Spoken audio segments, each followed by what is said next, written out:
8 में मोदी जी ने कह दिया कि आप प्रधानमंत्री की जबान से, मोदी ने कहा कि मुजरा निकल गया। एक वजीर आजम मुजरा बोलेगा अपनी जबान से? मोदी जी आप कैसे इस तरह की जबान इस्तेमाल कर रहे हैं? मुजरा कहते, मुजरा ना हो रहा है, नाच हो रहा है। देश के प्रधानमंत्री हैं आप, 130 करोड़ जनता के प्रधानमंत्री हैं, कुछ तो मर्यादा रखिए। आप वजीर आजम प्रधानमंत्री रहकर मुजरा कहेंगे? फिर महिलाओं का सम्मान आप कैसे करेंगे मोदी जी, बताइए आप। और देश का प्रधानमंत्री कहता है कि भारत के मुसलमान घुसपैठी है। मोदी जी हम घुसपैठी नहीं है। याद रखो मोदी जी, जब देश की आजादी की लड़ाई बिहार में लड़ी जा रही थी उस वक्त तो लड़ने वाले आरएसएस के लोग नहीं थे, चड्डी पहनकर फिरने वाले। लड़ने वाले हमारे बुजुर्ग थे जो जेल की सजाओं को भुगते, अंग्रेजों की लाठियां अपने सर पर खाई, अपना सब कुछ कुर्बान किया, और आज हमको घुसपैठी कहती है। मोदी जी कहते हैं कि मुस्लिम महिला ज्यादा बच्चे पैदा करती है। मोदी जी झूठ है ये। आपकी सरकार का डेटा कहता है कि मुस्लिम महिलाओं का TFR rate, total fertility rate, बहुत ज्यादा, सबसे ज्यादा गिरा है। और देश के प्रधानमंत्री को हम कहना चाह रहे हैं कि आप जब तक जिंदा रहेंगे और जब तक दुनिया रहेगी, आपने जो हमारी बेइज्जती की और ये कहा कि हिंदू बहनों के गले से मंगलसूत्र निकालकर मुसलमानों को दे दिया जाएगा। मोदी जी, अगर इस देश में अगर कोई हिंदू बहनों के मंगलसूत्र की हिफाजत करने के लिए अगर जान के नजराने अगर कोई देता आया और देता रहेगा तो मुसलमान है। हम किसी बहन के गले से उतरा मंगलसूत्र लेने वाले नहीं है। मोदी जी, क्या हमारी गीरत नहीं है? क्या हम में हमियत नहीं है? कि हम में इज्जत नफ्स नहीं है? कि कैसे तुमने हमारी बेइज्जती करने के लिए इस तरह की बकवास की? देश की जनता देख रही है, देश का वो तमाम नौजवान देख रहा है कि देश का प्रधानमंत्री क्या क्या बोले जा रहे हैं और बार बार बोल रहे हैं कि मैं आरक्षण ले लूंगा। याद रखो, बिहार के युवाओं को मैं पैगाम दे रहा हूं, जिस तरह मोदी ने आर्मी, एयरफोर्स और नेवी में अग्निवीर की स्कीम को लाए, जिसमें लाकर मोदी ने कहा कि सिर्फ 4 साल की नौकरी रहेगी, उसके बाद तुमको छोड़ना पड़ेगा भारत की आर्मी को, नेवी को और एयरफोर्स को, और तुमको सिर्फ 10 लाख या कुछ पैसे दे दिए जाएंगे।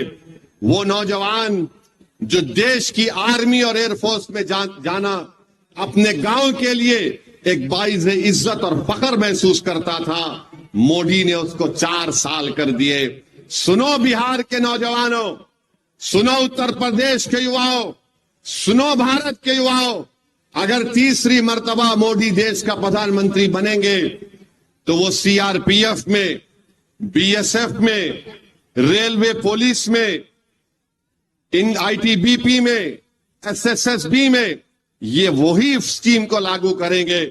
जब देश की आर्मी में 4 साल मोदी ने ला लिए तो क्या चीज रोक सकती है मोदी को कि युवाओं से कह दो कि CRPF में तुम जाना चाहते हो, तुम BSF में जाना चाहते हो, SSB में जाना चाहते हो, रेलवे पुलिस में जाना चाहते हो, तो तुमको सिर्फ 4 साल की नौकरी मिलेगी, उसके बाद पेंशन नहीं मिलेगा, उसके बाद अगर तुम बीमार पड़ोगे तो गवर्नमेंट के खर्चे पर इलाज नहीं होगा, तुम्हारे रिटायरमेंट के बाद तुम्हारे बच्चों की शिक्षा का इंतजाम नहीं होगा। इसीलिए नौजवानों, युवाओं, मैं तुमसे अपील कर रहा हूं कि देख समझ कर अपने वोट का इस्तेमाल करो। अगर तुम बीजेपी का साथ दोगे तो तुम अपनी बर्बादी को दावत दे रहे हो। नौजवानों, अगर दोबारा तीसरी मर्तबा देश का प्रधानमंत्री मोदी बनेगा तो नौजवानों, तुम्हारा मुस्तकबिल खराब हो जाएगा, तुम्हारा कोई मुस्तकबिल नहीं होगा। क्या होगा देश में कि मस्जिद और मंदिर के नाम पर लड़ाया जाए, मस्जिद और मंदिर के नाम पर लड़ाया जाए, और बीजेपी उस पर अपनी रोटी सेकते रहेगी और सत्ता को हासिल करते रहेगी। इस देश में सबसे बड़ा मुद्दा हिंदू मुसलमान नफरत से ज्यादा बेरोजगारी का है, महंगाई का है। बताओ क्या हो रहा है? ना रोजगार है, ना महंगाई कम हो रही है। और मोदी जी से आप बोलेंगे तो मोदी जी बोले, अगर आप जाकर पूछेंगे बीजेपी आरएसएस मोदी से कि ओवैसी ने अपने भाषण में कहा कि बेरोजगारी बहुत बड़ा मुद्दा है, तो मोदी बोलेंगे वो लाख डाल देंगे, लाख डाल देंगे, उसको लाख डाल देंगे। मोदी जी, आपने 500 रुपए की नोट, 1000 रुपए की नोट जो गायब कर दी आपने, उसमें कई छोटे छोटे कारखाने हमेशा के लिए बंद हो गए, फैक्ट्रीज बंद हो चुकी हैं। मगर मोदी को उसकी लाख डालने की फिक्र नहीं है। मगर मोदी जी सत्ता में आने के लिए नौजवानों को ये पैगाम दे रहे हैं। तो मेरी आपसे अपील है कि आप 1 तारीख के दिन सुबह के वक्त में निकलकर अपने एक वोट का इस्तेमाल करिए। यकीनन गर्मी बहुत रहेगी, यकीनन गर्मी बहुत है, मगर मैं अपने बुजुर्गों से, हमारी माँ और बहनों से कहना चाहूंगा, ये गर्मा का मौसम है। 1 महीने के अंदर बारिश शुरू हो जाएगी तो गर्मी के मौसम में कमी आएगी। मगर अगर हमारे इस देश में जो गर्मी है वो नफरत की गर्मी कैसे खत्म होगी? बेरोजगारी की गर्मी कैसे खत्म होगी? महंगाई की गर्मी कैसे खत्म होगी? जो हमारे बुजुर्गों की आंख में आंसू हैं, हमारी माएं परेशान है अपने बच्चे और बेटियों के मुस्तकबिल को सोच सोच कर। तो मैं आपको पैगाम यही देने आया हूं कि इस मौसम की गर्मी को मत देखिए।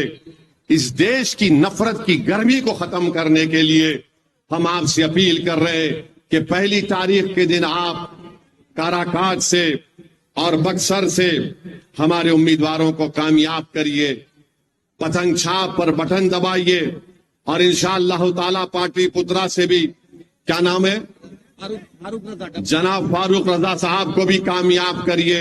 लालू जी, आपने वीडियो बनाया था ना 26 तारीख को, हम कल जा रहे हैं पाटलिपुत्रा को। और लालू जी याद रखिए, हम आपका कर्जा नहीं रखेंगे बाकी इंशाअल्लाह ताला। बहुत कर्जे आपके हम पर हैं लालू जी। तेजस्वी, तुम्हारे भी बहुत कर्जे हम पर हैं। 4 तुमने हमारे विधायक को खरीद लिया, अभी तो कर्जा उतारेंगे तेजस्वी, बहुत दर्द होगा तुमको, बहुत दर्द होगा। तुमने हमारे 4 विधायकों को, उन जमीर बेचने वालों को तुमने खरीद लिया था ना। अब हम तुमको बताएंगे कैसा काम होता है। आपसे हम एक ही अपील कर रहे हैं कि आप किसी की गुलामी मत करिए। आपके इस काराकाट में कालीन बनता है, आप कालीन को बनाइए। बिछाने का काम किसी के लिए हरगिज मत करिए। कालीन बनाओ आप। अल्लाह ने आपके हाथ में फन दिया है। आपको अल्लाह ने हाथ में फन इसलिए नहीं दिया कि तुम गैरों के लिए कालीन बिछाओ, अरे अपनों के लिए कालीन बनाओ, ताकि आने वाले उसका दिन में तुम्हारी औलाद आराम से उस कालीन पर बैठ सके, इज्जत से बैठ सके।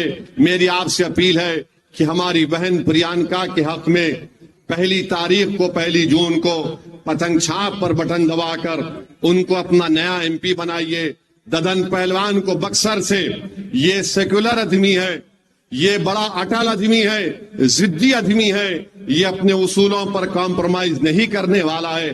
तो यही चंद गुजारिशात हम आपको बोलने आए हैं, आपसे रखने आए।